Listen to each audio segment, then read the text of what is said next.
నమస్తే మాస్టర్స్.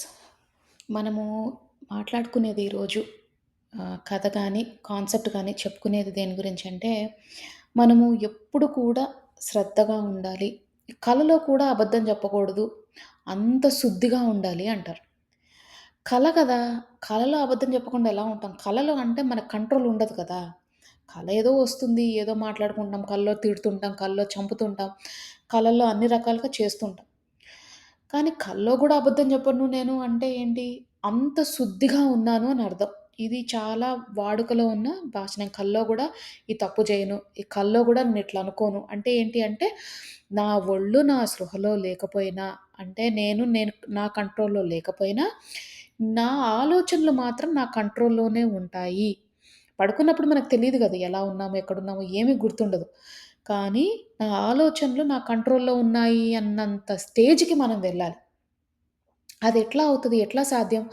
నేను మెడిటేషన్‌లోకొచ్చినప్పుడు కొత్తలో ఏంటంటే కలలు అన్నీ బాగా వస్తాయి. కలల్లో మనకి చాలా విషయాలు విశ్వం మనకి తెలియజేస్తుంది. కలల్లో వచ్చినప్పుడు ఏంటంటే, ఈ కలలన్నీ మనకి ఏంటంటే, మనకి సిక్స్త్ సెన్స్ లాగా పనిజేస్తున్నాయి. మనకు ఫ్యూచర్ తెలుస్తుంది. అన్నీ తెలుస్తాయని ఒకటుండేదన్నమాట. కాకపోతే టెస్ట్‌లు పెడతారు గదా! మనకి మామూలుగా మనకి లైఫ్‌లో టెస్ట్‌లు అనేవి వస్తుంటాయి. చాలా సహజం అది. కొన్నిసార్లు టెస్ట్‌లు మనకు కలర్ రూపంలో గూడా వస్తాయంటారు. మీరు పాతకాలం మన మాటలు వింటే అంటారు పెద్దవాళ్ళు.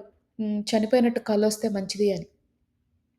అంటే ఏంటి? మీ కర్మ కల్లో పోయింది అని. అలానే టెస్ట్‌లు గూడా వస్తాయి కల్లో. ఇది చేయాలి, అది చేయాలి, ఏం చేయాలి అన్నట్టు కలలో టెస్టొస్తుందనమాట. పరీక్షలొస్తాయి. దాంట్లో పాస్ అవుతామా లేదా అని నాకొక డౌటొచ్చేదసలు. కలలో గదా! మన కంట్రోల్ ఉండదు. ఎట్లా పాస్ అవుతాము? ఫెయిలే అవుతాం గదా! అంటే మనకు తెలీదు గదా! పాస్ అవ్వచ్చు, ఫెయిల్ అవ్వచ్చు. ఏదైనా అవ్వచ్చు. మనకు తెలీదు దాని కంట్రోల్ ఉండదు. కానీ తర్వాత తెలుసుకుందేంటంటే, మన మనసు, మన తత్వం అన్నీ మారిపోయిన తర్వాత, ఆలోచన మారిపోతే, కలల్లో కూడా మనం పాస్ అయ్యే శక్తిని మనం పొందుతాం. అంటే ఒకప్పుడు ఏదైనా ఒక కలొచ్చిందనుకోండి. ఏదో ఇల్లు కాలిపోతున్నట్టు కలొచ్చింది. ఆ ఇంట్లో ఎవరో ఉన్నారనుకోండి. మనం బయట నుంచి నిలబడి చూస్తాం. ఆహ్, అయ్యో! అయ్యో! ఇల్లు కాలిపోతుంది. ఎవరైనా ఉన్నారా? ఎవరైనా రక్షించండి, రక్షించండి అని అంటాం కలలో. కానీ మన తత్వం మార్చుకున్నప్పుడు అంటే మనలోని చక్రాలన్నీ ఎక్కువగా హ్మ్, మంచి అభివృద్ధికి తీసుకొచ్చినప్పుడు చాలా రకాల చక్రాస్ ఉంటాయి గదా! మనలో. అవన్నీ అభివృద్ధికొచ్చినప్పుడు అంటే ఏంటి? బాగా ఇంప్రూవ్ అయినప్పుడు. ప్రతిరోజు ధ్యానం చేసి, ఇంప్రూవ్ చేసుకొని, మంచి మాటలు విని, విని, విని ఉంటే సబ్‌కాన్షియస్‌లో కూడా తెలియకుండా మనము మంచినే ఆలోచిస్తాం. అప్పుడు ఏమవుతదంటే ఇంప్రూవ్‌మెంట్ మీకే తెలుస్తుంది. ఒకవేళ కలలో కూడా ఇల్లు కాలిపోతున్నట్టొస్తే మనం వెళ్లి రక్షించడానికి ప్రయత్నిస్తాం. లేకపోతే ఎళ్లి నీళ్లు కొడతాం. అట్లా నిలబడి చూడం. ఎందుకంటే అది అది ఆ సబ్‌కాన్షియస్ ప్రాక్టీసే మెడిటేషన్.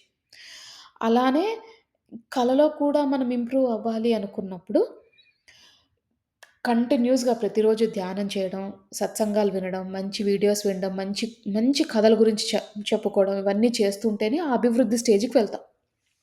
అందులో భాగంగా చెప్పుకునే కథలే ఈ కథలు. దానికి సంబంధించిన కథ ఈరోజొకటి చెప్పుకుందాం.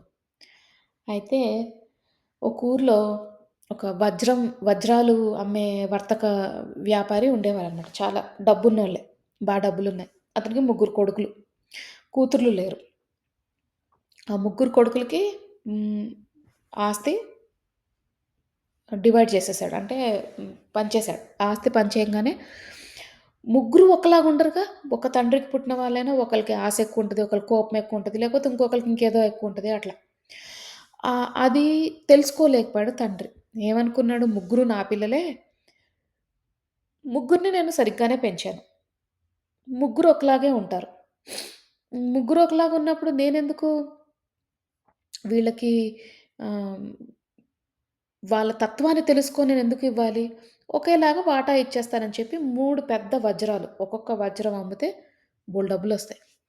3 పెద్ద వజ్రాలు ఒక పెట్టెలో పెట్టి, మీరిప్పటికి మీ ముగ్గురికి ఇంకా పెళ్లి కాలేదు కాబట్టి, పెళ్ళైన తర్వాత మీరందరూ కూడా ఆహ్, అది పంచేసుకోండి అని చెప్తాడనమాట. మీ వాటాలు మీరు తీసేసుకోండి పెళ్ళైన తర్వాత. మీకు అవసరాలుంటాయి కాబట్టి పెళ్ళైన తర్వాత తీసేసుకోండి అంటారు. కానీ ఇందాక చెప్పినట్టు ముగ్గురు ఒకలాగా ఉండరుగా.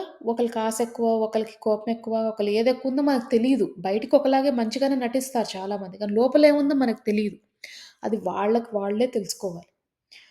అయితే సరే అని ఆ పెట్టెను అలాగే ఉంచేశారు. నాన్నగారు కాలం చేశారు. కాలం చేశాక ముగ్గురికి పెళ్ళిళ్ళయినాయి. పెళ్ళాలొస్తారుగా. పెళ్ళాలొచ్చినప్పుడు అందరూ ఒకలాగుండాలని మళ్ళీ బయట వాళ్ళు సొంత ఇంట్లో వాళ్ళే ఒకలాగుంటారని లేదు. బయట వాళ్ళెలా ఉంటారో తెలీదు. ఇక విడిపోదామని అనుకున్నారు.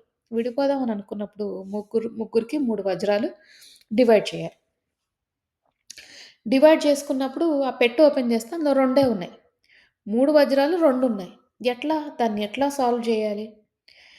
అప్పుడు దాన్ని ఎట్లా పరిష్కరించారని తెలియనప్పుడు వాళ్ళ నాన్నగారు లేరు. ముగ్గురు 3 గదా! రెండే ఎట్లా ఉన్నాయని ఒకళ్ళనొకళ్ళు అడిగారు. నువ్వు తీసుకున్నావు. లేదు, నేను లేదు, నేను లేదు, నేను లేదు. మొత్తానికి ఎవరో తీసుకున్నారు. తెలిసింది ముగ్గురికి. ఆ ముగ్గురిలో రెండే ఉన్నాయి. అంటే ఆ ముగ్గురిలోనూ ఒకళ్ళు అబద్ధం చెప్తున్నారు క్లియర్‌గా. ఎవరు అబద్ధం చెప్తున్నారు తేల్చి చెప్పేవాళ్ళు లేరు కదా! మంత్రి దగ్గరికెళ్తారు. రాజుగారి మంత్రి దగ్గరికెళ్తే మంత్రి ఒక పరిష్కారం చేయాలి గదా! మరి సొల్యూషన్ జెప్పాలి. ఆయనేం జేస్తారు, మీకో కథ చెప్తాను. మీ ఆ కథలో మీరు ఎలా దానికి సొల్యూషన్ చెప్తారో, ఆ కథకి ఎలాగా మీరు సమాధానం చెప్తారో దాన్ని బట్టి నేను డిసైడ్ చేస్తా అంటారు. అదేంటది? ఇది కుదరదు గదా! మరి ఎట్లా?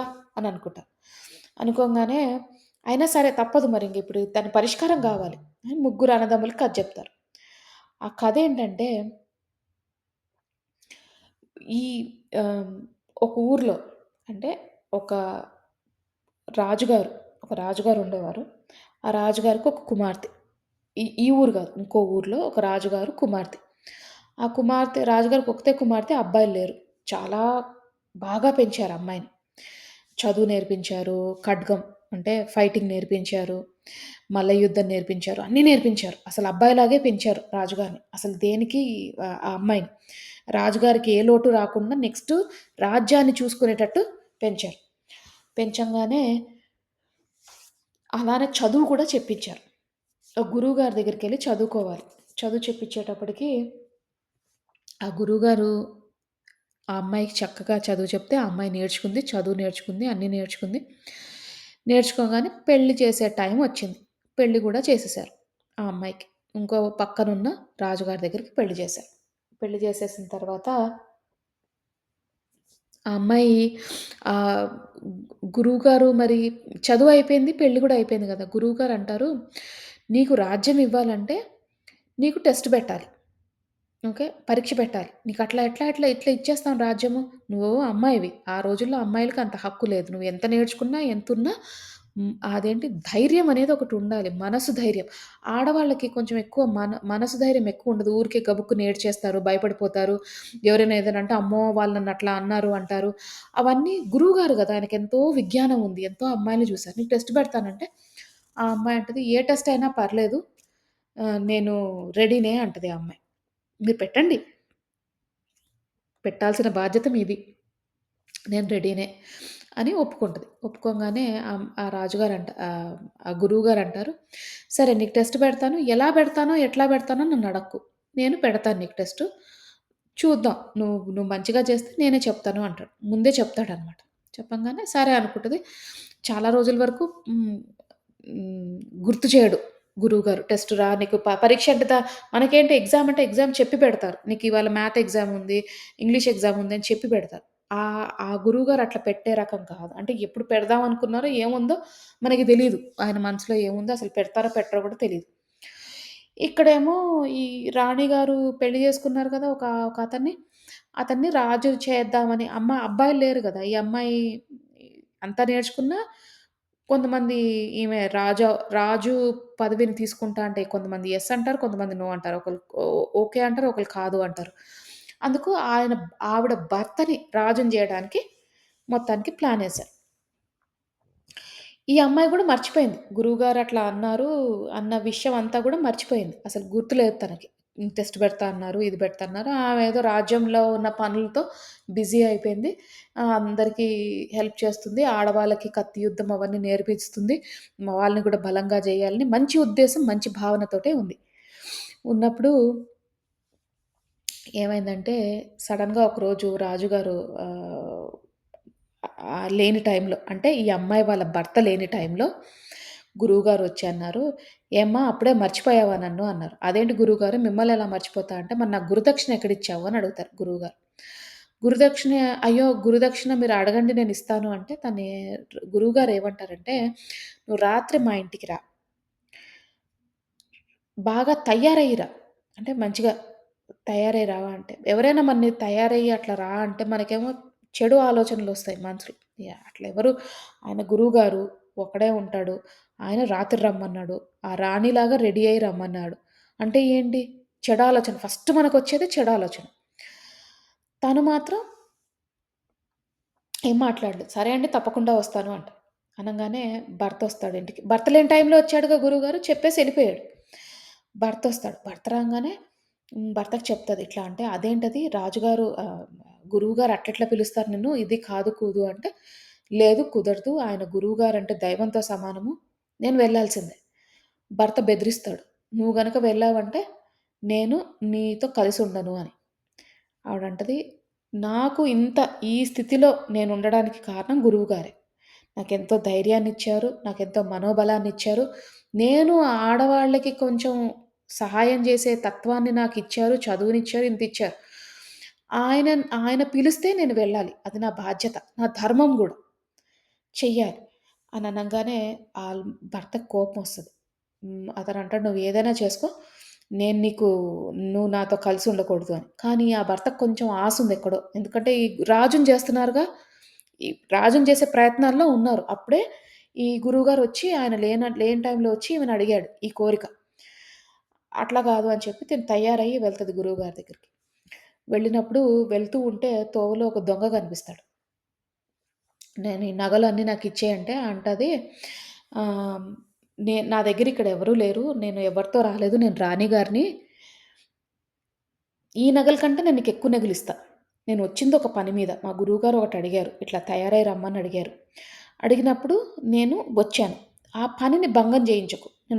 నా పనయిపోయి వచ్చిన తర్వాత నేను నీకు నగలిచ్చేస్తాను. ఇక్కడే ఉండు.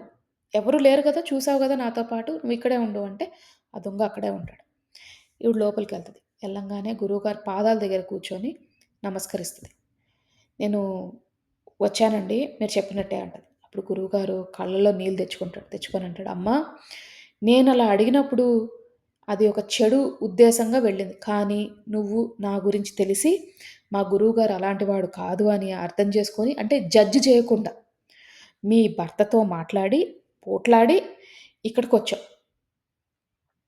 నువ్వు ఏ రోజైతే సాహసం చేశావో, అంటే నిజం తెలుసుకుందాము అని సాహసం చేశావో, ఎందుకంటే నీకన్నీ వచ్చు. నీకు కత్తి యుద్ధం వచ్చు, మల్ల యుద్ధం వచ్చు, అన్నీ వచ్చు.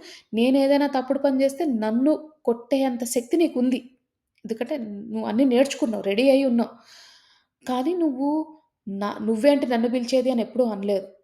అహం లేకుండా చక్కగా నా దగ్గరకొచ్చి అన్నీ తెలుసుకో. అంటే ఏంటి విషయం? ఆయనెందుకు పిలిచారట్లా? ఆయన గురించి నాకు తెలుసు. ఆయనకు ఆ ఉద్దేశ్యం ఉండదు అనే నమ్మకంతో వచ్చావు. ఒక రాజుకి కావాల్సిన లక్షణాలన్నీ నీలో ఉన్నాయి. నువ్వు బాగా శక్తిశాలివి. అది అందరూ ఒప్పుకుంటారు. కానీ దానికి కావాల్సిన మనోబలం గూడా నీ దగ్గర చాలా ఉంది. అంటే ఏంటి నిజాన్ని నువ్వు ఫైట్ చేసి కూడా నిజం తెలుసుకునే ప్రయత్నం చేస్తున్నావు. అది ముఖ్యం. నువ్వు రాజు కావడం రాజు పదవికి సిద్ధమే అని ఆహ్, అంటాడు. "ఇదే నీ పరీక్ష. నీకు చెప్పకుండా నేను తీసుకున్న నీ పరీక్ష" అని చెప్పి చెప్తాడు. ఆ అమ్మాయి నేను రేపొద్దునొచ్చి రాజ్యసభలో అందరికి చెప్తాను అంటాడు. "నువ్వెళ్ళిపో ఇంటికెళ్ళిపో" అంటాడు. ధైర్యమే తిను ధైర్యవంతురాలని తెలిసి ఎళ్ళిపోమంటాడు రాత్రి పూట. బయటికి రాగానే మరి దొంగున్నాడుగా. దొంగ చూసి దొంగేమనుకున్నాడు ఈమె ఏదో ఎళ్ళిపోయింది మళ్ళీ రాదు అనుకున్నాడు. కానీ వచ్చి నగలన్నీ తీసిస్తుంటే ఆ దొంగ గూడా కరిగిపోతాడు.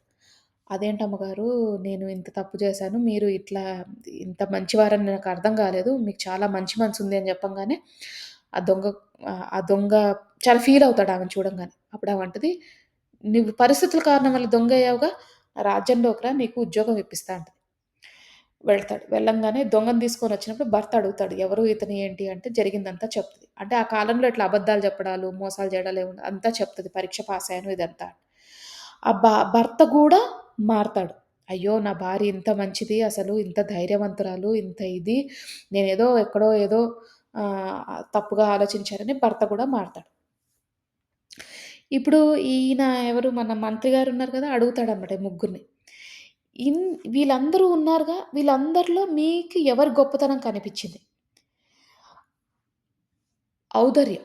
అంటే ఎవరు మీకు మంచిగా అనిపిచ్చారు? మంచి బుద్ధులతో అనిపిచ్చారిక్కడ? అయితే ఫస్ట్ ఫస్ట్ అబ్బాయి ఉంటాడు కదా! ఆ అబ్బాయి అంటాడు, "అందరికన్నా గొప్ప భర్తే. ఏమీ అనకుండా పంపించాడు గదా! కొంచెం చిరాకు పడ్డాడు. కానీ పంపించాడు." ఆహ్, అంటే వచ్చేదాకా మళ్ళీ వెయిట్ చేశాడు. ఏంటి ఈ విషయం తెలుసుకోవడానికి. అంటే ఇప్పుడు ఆళ్ళ భర్త గదా! ఏదైనా చేయొచ్చు. వదిలేసి వెళ్ళిపోవచ్చు. ఏదైనా జేసుకోవచ్చు. కానీ చేయలేదు.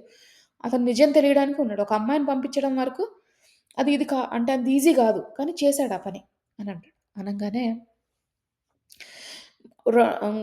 రెండో అతనంటాడు, అతనికంటే ఎక్కువ కూడా ఆ గురువుగారు. ఆ అమ్మాయి కాళ్ళ మీద పడినప్పుడు, ఆ అమ్మాయి అట్లా రెడీ అయినా కూడా గురువుగారు ఎంతో మంచితనంతో ఆమెను టెస్ట్ చేసే ఉద్దేశంతో చాలా అద్భుతంగా ప్లాన్ జేసి రాజ్యానికి కావాల్సిన లక్షణాలన్నీ ఉన్నాయా? లేవా? అని గమనించడానికి చేశాడు అని చెప్తాడు. మూడో అతనంటాడు హ్మ్. దొంగ అందరికంటే అసలు బెస్ట్ అన్ని నగలు ఇస్తున్నా గూడా వద్దన్నాడు. అంతేనా? ఆ అమ్మాయి నగలన్నీ తీసిస్తుంది. అయినా వద్దన్నాడు. అనంగానే అప్పుడు మంత్రి అంటాడు, "మీకు ఇంతమంది వీళ్ళ గురించి చెప్పారు గదా! ముగ్గురు మగవాళ్ళ గురించి చెప్పారు. ఆ అమ్మాయి ఎంతో కష్టపడి చదువు నేర్చుకుంది.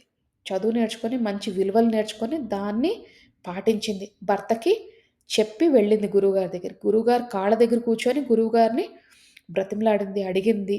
కూతురులాగా సంబోధించింది. మధ్యలో దొంగ కనిపిస్తే దొంగకు కూడా నీకు అన్యాయం చెయ్యను అని చెప్పి వెళ్ళింది. మళ్ళీ ఆ మాట నిలబెట్టుకుంది. ఇన్ని చేసిన అమ్మాయి మీకు అర్థం కాలేదా అని అడుగుతారు. ముగ్గురు మాట్లాడుకుంటుంటారు. అలా అప్పుడు మనసులో అనుకుంటారు కరెక్టే కదా! ఈ ఈ అందరి మీద కూడా ఈ అమ్మాయి గొప్పది. ఎందుకంటే చాలా ఎదుర్కొంది. చాలా విషయాలు ఎదుర్కొంది. అనుకోని మనసులో అనుకుంటారు. నిజంగానే మేము ఎంతో మారాలి. మన ఆలోచనా విధానం చాలా తప్పు.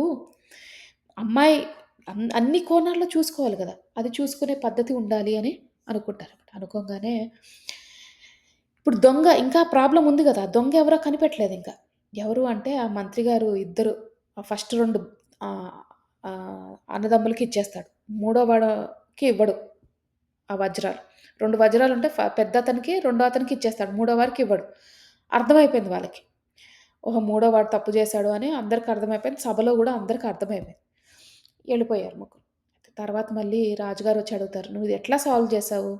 నీకెట్లా తెలిసింది?" అంటే అప్పుడు మంత్రి అంటాడు, "ఒక మనిషి బుద్ధి మీకు ఎక్కడో ఒక దగ్గర కనిపిచ్చేస్తది. ఓకే. ఈ మూడో వాడు ఇంతమంది ఉన్నా, ఇన్ని ఉన్నా గూడా సరే వీళ్ళు ముగ్గురు కూడా అమ్మాయి గురించి మాట్లాడలేదు కరెక్టే. కానీ మూడో వాడు ఎవరి గురించి మాట్లాడాడు? దొంగ గురించి మాట్లాడాడు. డబ్బుల గురించి మాట్లాడాడు. ఫస్ట్ ఇద్దరు డబ్బుల గురించి అసలు టాపిక్కే తీయలేదు. అంటే ఏంటి ఆశ ఎవరికుంది బాగా? మూడో వాడికి. ఆ ఆశతో ఏం జేస్తారు? వాడి వాటా వాడు తీసేసుకొని చెప్దామనుకున్నాడు. కానీ ఆశ ఎక్కువైపోయి ఏమనుకున్నాడు? ఆ మిగతా రెండిట్లో గూడా 3 వాటాలు చేసేటట్టు ఇప్పుడు 2 వజ్రాలు మిగిలిపోయినాయి. ముగ్గురున్నారు. ఏమనుకున్నాడు? పెద్దవాళ్ళ దగ్గరికెళ్తే ఆ రెండిటిని పోయిందిలే పోయింది పోయింది వజ్రం. ఈ రెండిటిని మీరు 3 వాటాలు జేసుకోండి అంటే ఇతనికి ఎక్కువొస్తది కదా! తన వజ్రం తను తీసేసుకున్నాడు. దాసేసుకున్నాడు. ఇంకో ఇద్దరిది గూడా అందులో వాటా తీసుకుందాం అనే ఆశతో ఉన్నాడు. ఆ బుద్ధి పోలేదింక. దాన్ని బట్టి నేను తెలుసుకున్నాను అంటారు. సో, ఎప్పుడైనా సరే ఉన్నత స్థితికెళ్ళాలంటే ఆ బుద్ధి మనది ఎక్కడెక్కడో కనిపిస్తుంటది. అలాగే ఇందాక చెప్పుకున్నట్టు కళలో గాని, ఇంకేదో విషయాల్లో గూడా అన్నీ బయటపడుతూ ఉంటాయి మన బుద్ధి. దాన్ని ఇంప్రూవ్ చేసుకునే ప్రయత్నం చేయాలి. దాన్ని మంచి స్టేజ్‌కి తీసుకెళ్ళాలి. అంటే ప్రతిరోజు కూడా ఎంతో, ఎంతో కృషి దీనికి కావాల్సింది కృషి. మంచి ఆలోచనలు, మంచి భావనలు, ఒకరి గురించి చెడు మాట్లాడుకోకూడదు. ఎవరైనా మనకేదైనా చెప్తే అక్కడే వదిలేయాలి. చెత్తంతా తీసుకురాకూడదు బ్రెయిన్‌లోకి. ఎప్పుడైతే మనం అట్లా చేస్తామో, అప్పుడు మనము ఆటోమేటిక్‌గా మారినప్పుడే మన ఇట్లాంటి పరీక్షలు ఎప్పుడైతే మనకొస్తాయో, కలలో గానీ, మనసులో గానీ, మాటల్లో గానీ, మనసా వాచా కర్మణ అంటారు అందుకే. అన్నిట్లో మనం ఎప్పుడైతే మారతామో అప్పుడే మనం ఆ ఉన్నత స్థితికెళ్తాం. లేకపోతే అప్పటిదాకా ఇలానే ఈ కాలచక్రంలోనే తిరుగుతూ ఉంటాం. పుట్టడం, జననం, మరణం, జననం, మరణం ఇంతే. ఇది విడిచిపోవాలి అంటే మంచి ఉన్నత స్థితికి వెళ్ళాలి. ఉన్నత స్థితికి వెళ్ళాలంటే దానికి కావాల్సింది మనోధైర్యం. అండ్ ఇట్లానే అదే కాకుండా ఇంకా చాలా ఆహ్, ఆహ్, మారాలి అనే ఒక ప్రయత్నం. కంటిన్యూయస్‌గా మంచి పనులు చేస్తూ, మంచి భావనలతో ఉంటే భావన అనేది చాలా ముఖ్యం. మంచి భావనలతో ఉంటే తప్పకుండా మనము అభివృద్ధి చెందుతాం. అది మాస్టర్స్ ఈరోజు కథ. అందరూ కథ విన్నారు కాబట్టి చక్కగా మనము ధ్యానం చేసుకుందాము. అందరూ స్థిర సుఖాసనంలో కూర్చోండి. అంటే మీకు ఏ పొజిషన్ కంఫర్టబుల్‌గా అనిపిస్తే ఆ పొజిషన్‌లో కూర్చోండి. ఒకవేళ మీ ఆరోగ్య రీత్యా మీరు కూర్చోలేకపోతే పడుకొని కూడా ధ్యానం చేయొచ్చు. కూర్చున్నప్పుడు మీరు వెన్నుముక్క స్ట్రెయిట్‌గా ఉండేటట్టు చూడండి. తల నిటారుగా పెట్టండి. వేలల్లో వేలు పెట్టుకోండి. కళ్ళు 2 మూసుకోండి. అలాగే పడుకొని ధ్యానం చేసేవారు కాలు మీద కాళ్ళు పెట్టుకొని, వేలల్లో వేలు పెట్టుకొని, కళ్ళు 2 మూసుకోండి.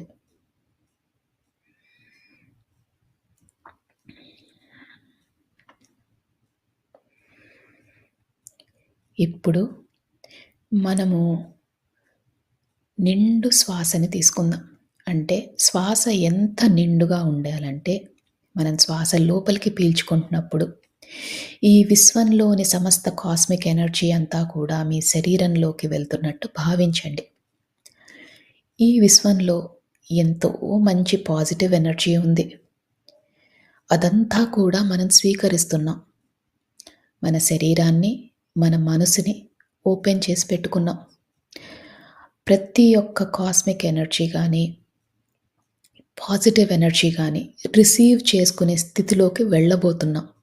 అందుకని చక్కగా ఒక్క నిండైన శ్వాస తీసుకోండి.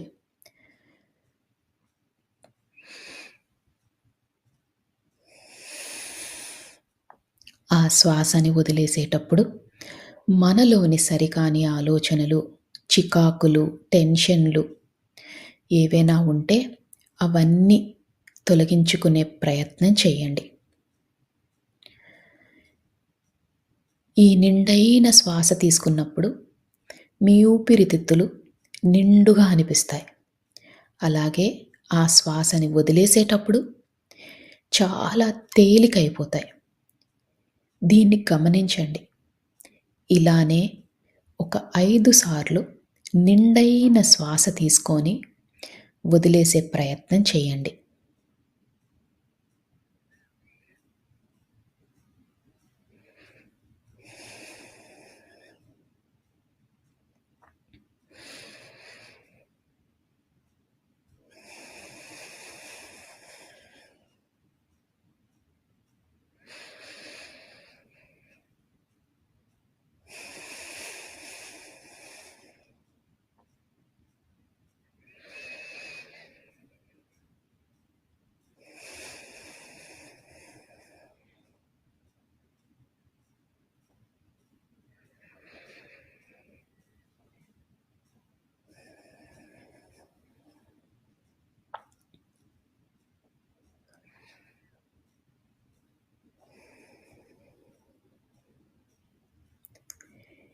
ఇప్పుడు మీ మనసు, శరీరం చాలా తేలికైనట్టు మీకు భావన కలుగుతుంది.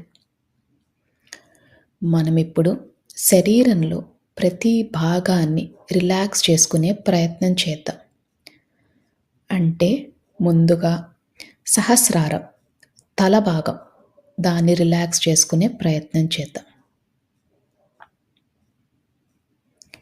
అలానే ముఖము, చెవులు, భుజాలు, చేతులు, చేతి వ్రేళ్ళు, పొట్ట, నడుము, కాళ్ళు, పాదాలు, కాలి వ్రేళ్ళు అన్నిటినీ రిలాక్స్ చేసుకోండి.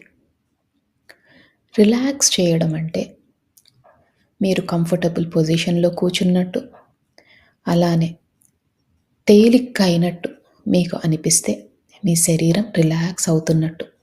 బిగించి పట్టకండి. శరీరాన్ని చాలా లూజ్‌గా, రిలాక్స్డ్‌గా చేయండి.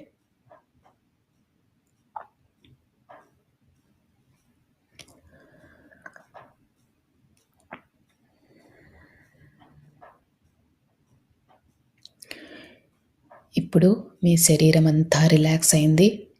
మీ మనసు కూడా చాలా తేలిక అయింది.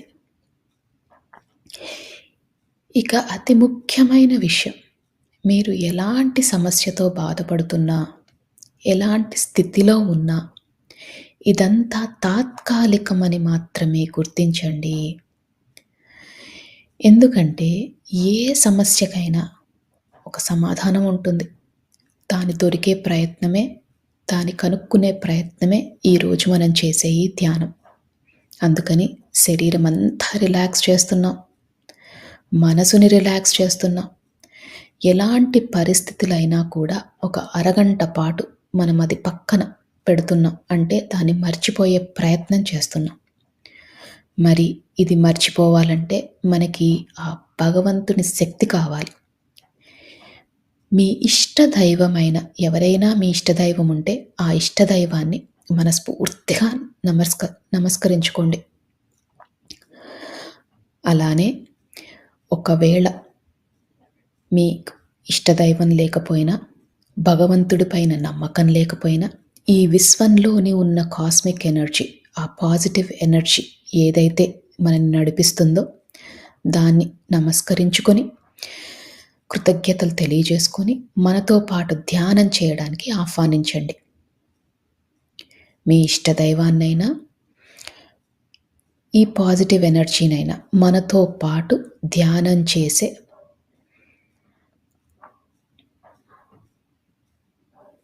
అవకాశాన్ని మనకి ఇవ్వమని మనస్ఫూర్తిగా ఆర్తితో చెప్పుకోండి.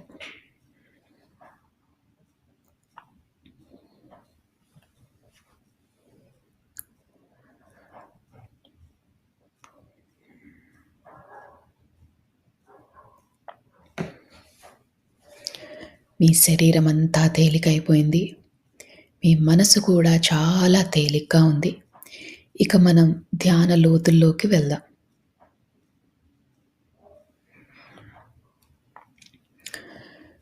మీకు కనుబొమ్మల మధ్యన బొట్టు పెట్టుకునే దగ్గర రకరకాల రంగులు కనిపిస్తాయి.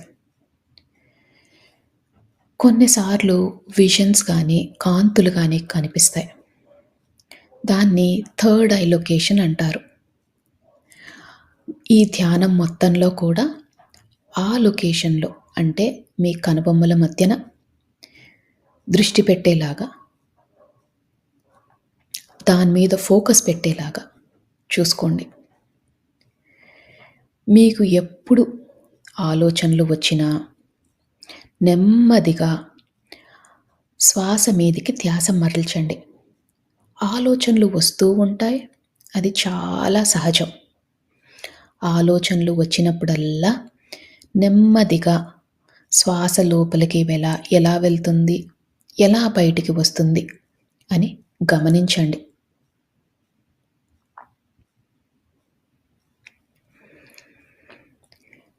ఆలోచనలతో పోట్లాడొద్దు. నెమ్మదిగా శ్వాస మీదికి ధ్యాస మరల్చండి.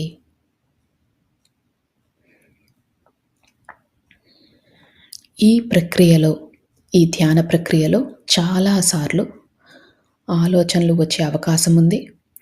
మనం ధ్యానం లోతులోకి వెళ్ళినప్పుడు ఏ ఆలోచనలు రావు. అందుకనే ఆలోచనలు వచ్చినప్పుడల్లా శ్వాస మీదికి ధ్యాస మరల్చండి.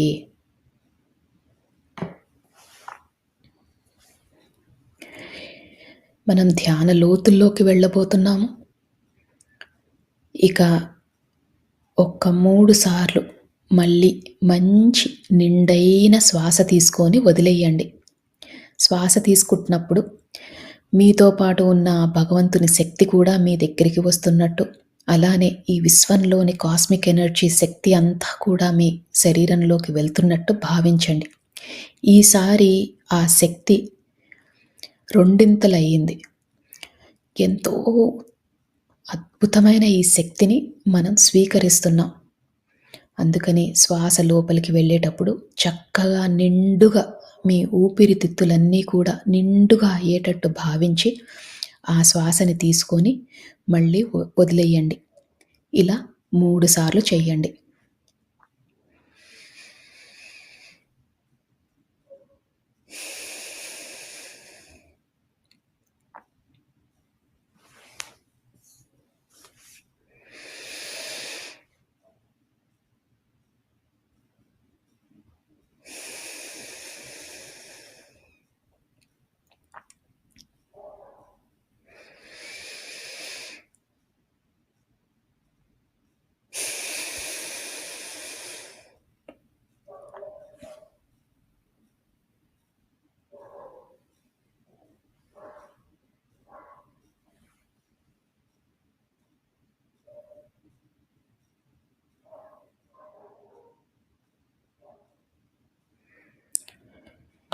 ఇప్పుడు మీ శరీరము, మీ మనసు చాలా తేలికైపోయాయి.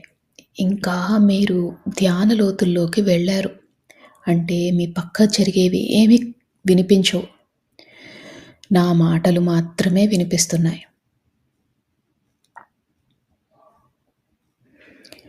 ఆ కనుబొమ్మల మధ్యన ఉన్న ఆ ప్రదేశాన్ని అంటే థర్డ్ ఐ లొకేషన్‌ని బాగా ఫోకస్‌లో పెట్టండి. ఒక్కోసారి మీకు ఆ థర్డ్ ఐ లొకేషన్‌లో కొంచెం భారంగా అనిపించినా, నొప్పిగా అనిపించినా అది చాలా సహజం.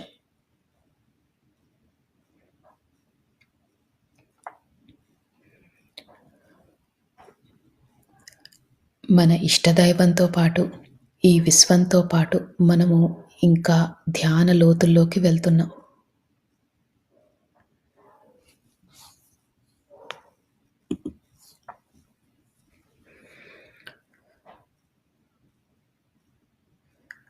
ఈ ధ్యాన లోతుల్లోకి వెళ్ళేటప్పుడు మీరు గమనించాల్సిన విషయం, మీ శరీరమంతా చాలా తేలికైపోయింది.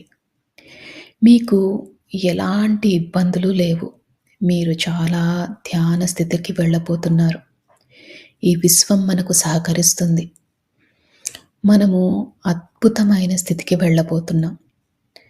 మనకున్న పరిస్థితులు తాత్కాలికం మాత్రమే.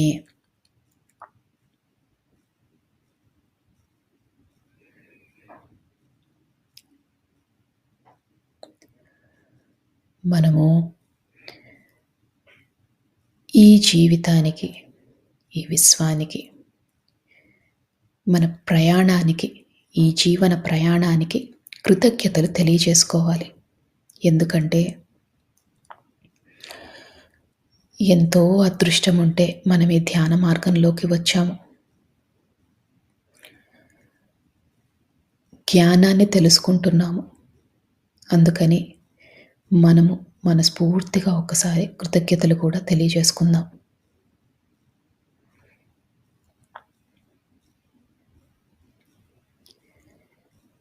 ఈ కృతజ్ఞతలు తెలియజేసినప్పుడు మీ శరీరం ఇంకా తేలికవుతుంది. ఎందుకంటే మీలోని సరికాని ఆలోచనలన్నీ తొలగిపోయాయి. మీరు ఎంతో రుణపడి ఉన్నారు ఈ అవకాశానికి, ఈ విశ్వానికి.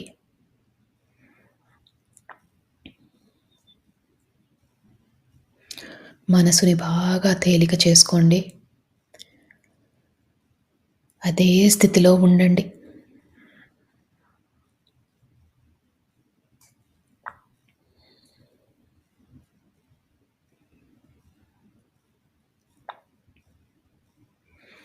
ఆలోచనలు వస్తూ ఉంటాయి. ఆలోచనలు వచ్చినప్పుడల్లా కూడా నెమ్మదిగా శ్వాస మీదికి ధ్యాస మరల్చండి.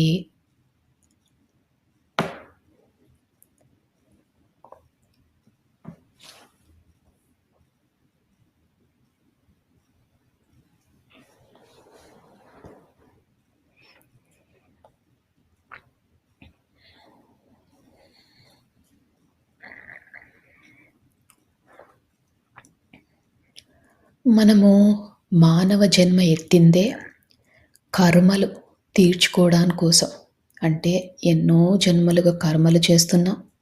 దాన్ని తొలగించుకునే ప్రయత్నం చేస్తున్నాం. ఈ కర్మలు తొలగిపోవాలంటే మనలో పరివర్తన చాలా ముఖ్యం. అలానే పశ్చాత్తాపం, ప్రాయశ్చిత్తం కూడా చేసుకోవాలి. అంటే మనం చేసిన తప్పులని గతంలో గాని, గత జన్మలలో గాని చేసిన తప్పులని క్షమించమని మనస్ఫూర్తిగా కోరండి.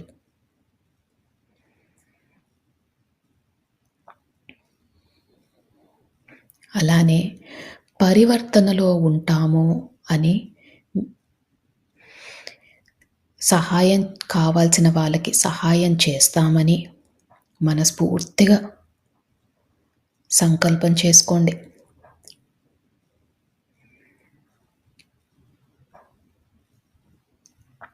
మా వద్దకు సహాయం కోరి వచ్చిన వారికి తప్పకుండా మాకు ఉన్నంతలో తోచినంత తప్పకుండా సహాయం చేస్తాము. మేము నేర్చుకుంటున్న ఈ ధ్యానాన్ని, జ్ఞానాన్ని పంచుతాము.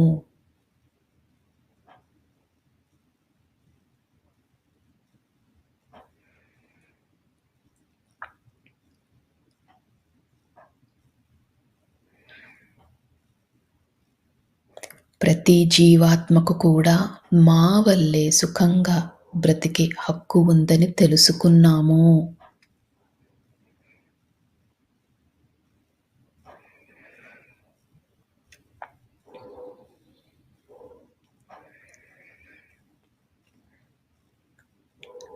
ఈ విశ్వానికి, ఈ భూమాతకు కావాల్సిన సహాయం చేస్తాము.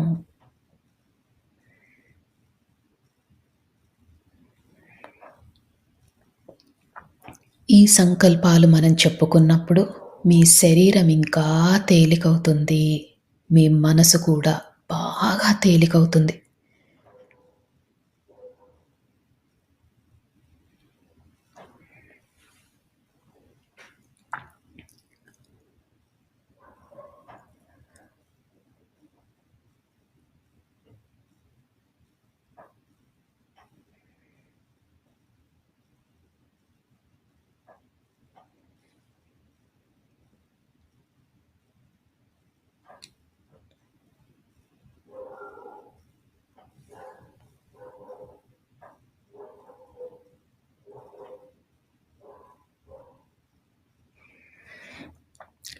ఈ సంకల్పం చెప్పుకున్నప్పుడు మీ శరీరం చాలా తేలికైంది. ఇంకా లోతులోకి వెళ్ళే ప్రయత్నం చేయండి. మీ పక్కన ఏది జరుగుతున్నా మీకు పట్టించుకోవద్దు. నా మాటలు మాత్రమే మీకు వినిపిస్తున్నాయి. ఈ ధ్యాన లోతుల్లోకి మీరు వెళ్ళిపోయారు. ధ్యానంలో ఆ మహాదేవుడిని, ఆ పరమశివుడిని, ఆ జగన్మాతను, మీ ఇష్టదైవాన్ని, అలానే మీకు ఈ విశ్వం నుంచి కావాల్సిన సహకారం దొరకాలని మనస్ఫూర్తిగా కోరండి. ఇప్పుడు విశ్వంలోని సమస్త కాస్మిక్ ఎనర్జీ అంతా కూడా కాంతుల రూపంలో మన శరీరంలోకి వెళ్తున్నట్టు భావించండి. అద్భుతమైన కాంతులు, ఎటు చూసినా కాంతులే. ఈ కాంతులే మనకు సర్వం, ఈ కాంతులే మనకు దైవం, ఈ కాంతులే మనకు ఆరోగ్యం.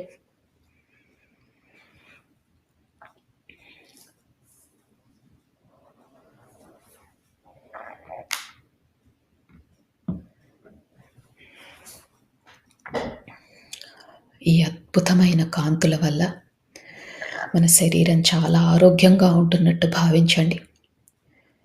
అలానే ఈ ధ్యానం చేసినందువల్ల మనలోని సరికాని ఆలోచనలు అన్నీ తొలగిపోతున్నట్టు భావించండి.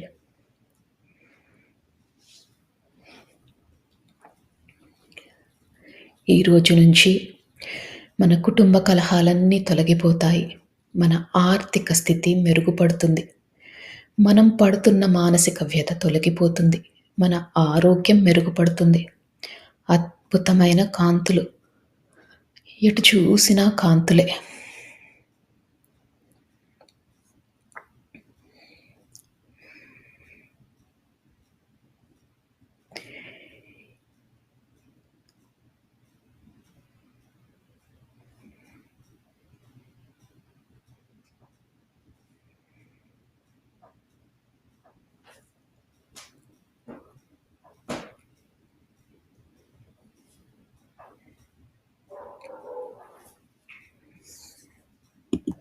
ఇంకా ఇంకా ధ్యాన లోతుల్లోకి వెళ్తున్నారు.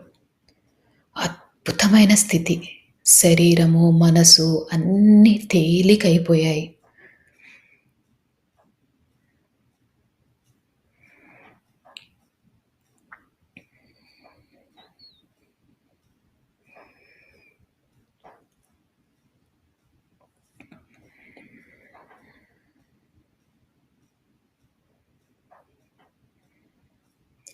ఒకవేళ ఆలోచనలు వస్తుంటే, ఆలోచనలని వాటితో పోట్లాడకుండా నెమ్మదిగా శ్వాస మీదికి ధ్యాస మరల్చండి.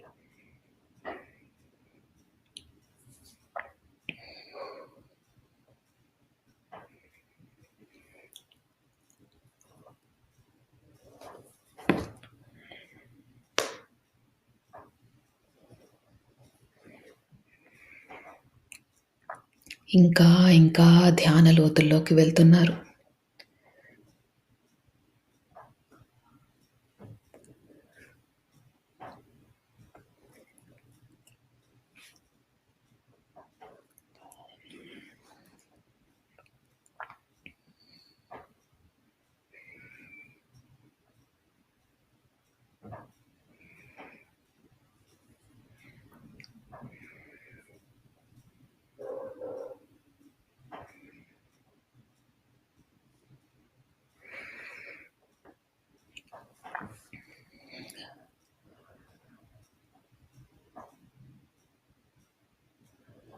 కనుబొమ్మల మధ్యన బొట్టు పెట్టుకునే దగ్గర మీకు రంగులు కనిపించినా, కాంతులు కనిపించినా, విజన్స్ కనిపించినా ఇంకా లోతుకు వెళ్ళండి.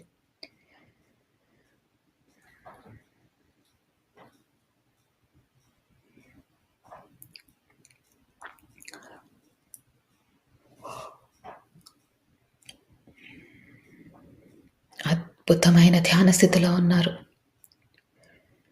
సంకల్పాలు చెప్పుకున్నాం. పశ్చాత్తాపంలో ఉంటామని, ప్రాయశ్చిత్తం చేసుకుంటామని, పరివర్తనలో ఉంటామని మనము విశ్వానికి మాట ఇచ్చాం.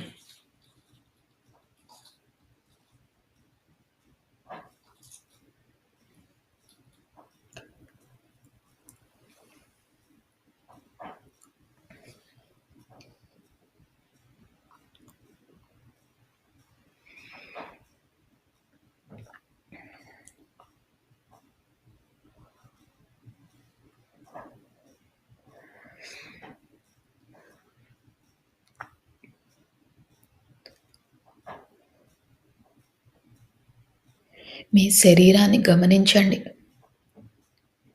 చాలా తేలిగ్గా ఉంది.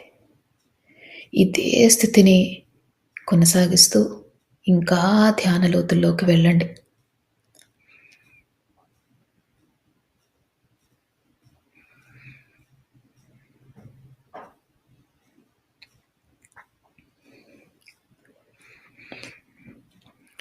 ఇప్పుడు మీరు ఈ జన్మలో ఎవరినైనా మీరు బాధ పెట్టి ఉంటే మనస్ఫూర్తిగా వాళ్ళకి క్షమాపణలు తెలియజేసుకోండి.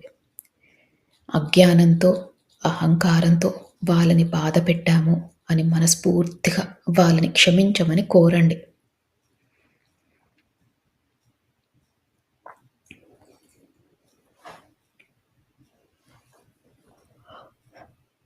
అలానే ఎవరైనా మిమ్మల్ని బాధ పెట్టి ఉంటే ఈ ఈ గతంలో వారిని మనస్ఫూర్తిగా మీరు క్షమించండి.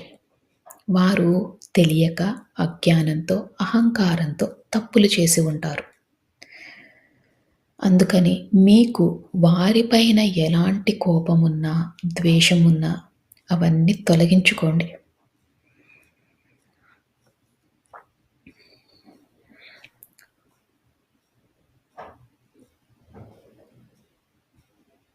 ఇలా చేసినప్పుడు మన మనసు శూన్యమవుతుంది.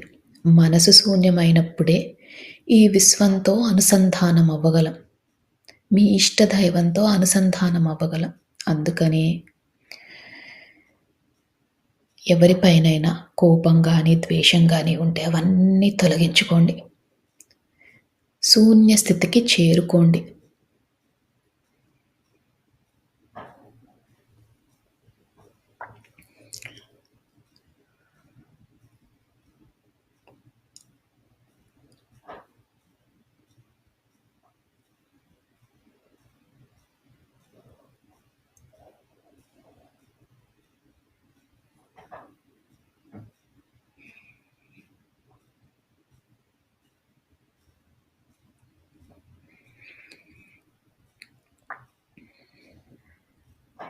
ఎప్పుడైతే మనం క్షమాపణలు కోరామో, మనని బాధపెట్టిన వారిని క్షమించామో, మన మనసు శూన్య స్థితికి చేరుకుంది. మీరు ఇంకా ధ్యాన లోతుల్లోకి వెళ్తున్నారు.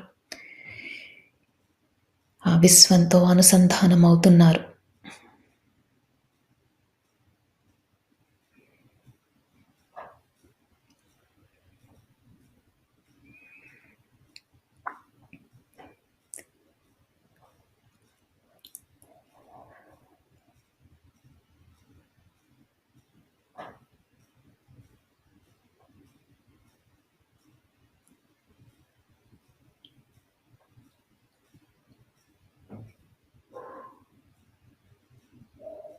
ఇదే స్థితిని కొనసాగిస్తూ మీరు ఇంకా ధ్యాన లోతుల్లోకి వెళ్ళండి.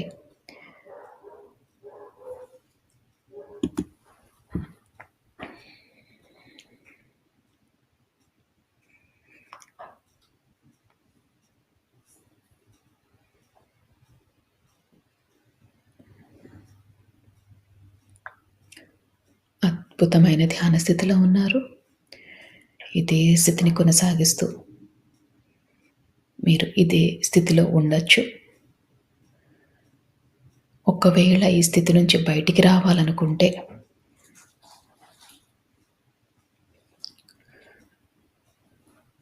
మీ శరీరాన్ని కొద్దిగా కదపండి. నెమ్మదిగా మీ ధ్యాన స్థితిలో నుంచి బయటికి రండి. చేతులు రెండు విడదీయండి. కళ్ళ మీద పెట్టుకోండి. మీతో పాటు ధ్యానం చేసిన వారందరికీ కూడా మనస్ఫూర్తిగా కృతజ్ఞతలు తెలియజేసుకోండి. ఈ విశ్వానికి కృతజ్ఞతలు తెలియజేసుకోండి. మీ ఇష్టదైవానికి కృతజ్ఞతలు తెలియజేసుకోండి. మీ మాస్టర్స్కి కృతజ్ఞతలు తెలియజేసుకోండి. ఇంత మంచి జీవితాన్ని ధ్యానం చేసుకునే అవకాశాన్ని ఇచ్చినందుకు మనస్ఫూర్తిగా ధన్యవాదాలు తెలియజేసుకుంటూ, అలానే తెలియక చేసిన తప్పులు ఏవైనా ఉంటే క్షమించమని కోరుతూ మీరు ధ్యాన లోతుల్లో నుంచి బయటికి రావచ్చు.